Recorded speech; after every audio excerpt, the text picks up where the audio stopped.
parable Jesus tells this week tells a story about waiting. And I think if there's one word that describes our current situation perfectly, it would be waiting. We've already waited for the shutdown to end. We've waited for the case numbers to go down. We've waited for election results for a longer time than we might have expected. We waited for a vaccine, and we still are indeed waiting. Waiting is what we're all feeling right now. So I think it's super interesting that we have this story that tells us a bit about waiting. What are we waiting for, and how should we wait for it? Are we ready for when this period of waiting is over? So let's dig into this story a bit. In this parable, Jesus talks about, again, what the kingdom of heaven will be like. And if you've watched some of these previous videos that I've done, I've talked a bit about how I understand the kingdom of heaven. It's not just something that we go to when we die, but rather something that we can live into here on earth, right? Every time we pray the Lord's Prayer, we say, "Thy kingdom come, thy will be done on earth as it is in heaven." So this is some sort of experience that can be lived into here on earth.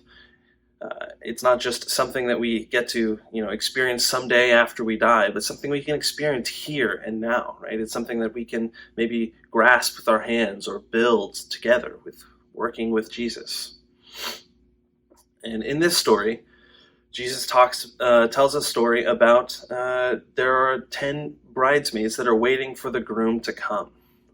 5 of them planned ahead and brought extra oil, and 5 of them didn't. They all have been waiting for so long that they fall asleep. When they wake up because the groom is coming, the 5 that were ready are welcomed into the wedding feast, and the 5 that were not miss the gate. They miss the time because they have to go buy more oil and are thus not let into the wedding feast. They're locked out of this. So what does this mean? Let's dig into this a bit, right?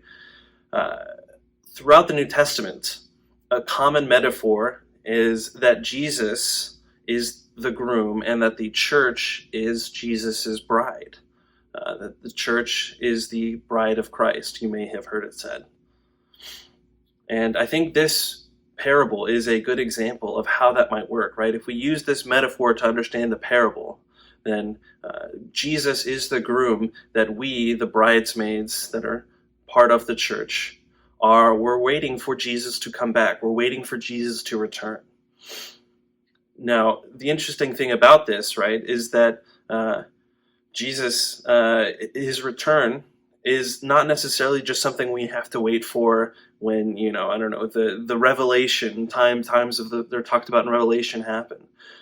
Later on in this very chapter, and I'm sure I'll be talking about it more in a couple weeks, Jesus says that whatever we do to the least of these, right? When we feed the hungry, when we give the thirsty something to drink, when we clothe those that are naked, and when we visit those that are in prison, or whether we don't do all those things, we're not just doing it to those people, we're doing it to Jesus himself, right? So I think when Jesus says in this parable that we're looking at today that he's the groom and he's coming back, there's a certain extent in which Jesus already has returned, right? Living inside all of our hearts, and especially in those that are in need. Are we ready for that?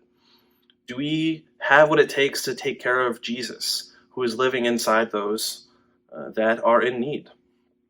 Or are we like the 5 bridesmaids who were not ready for Jesus to come back, and they're left waiting?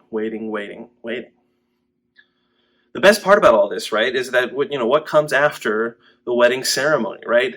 The feast, the celebration. Especially during biblical times, these celebrations might go on for multiple days, right? This is similar, you might find cultures outside of America, that they have a week of partying and celebration because something beautiful has happened, right? How much more are we to then celebrate the marriage of Christ to the church, right? I think in a previous video I mentioned how excited I'll be to throw a party when this pandemic is over.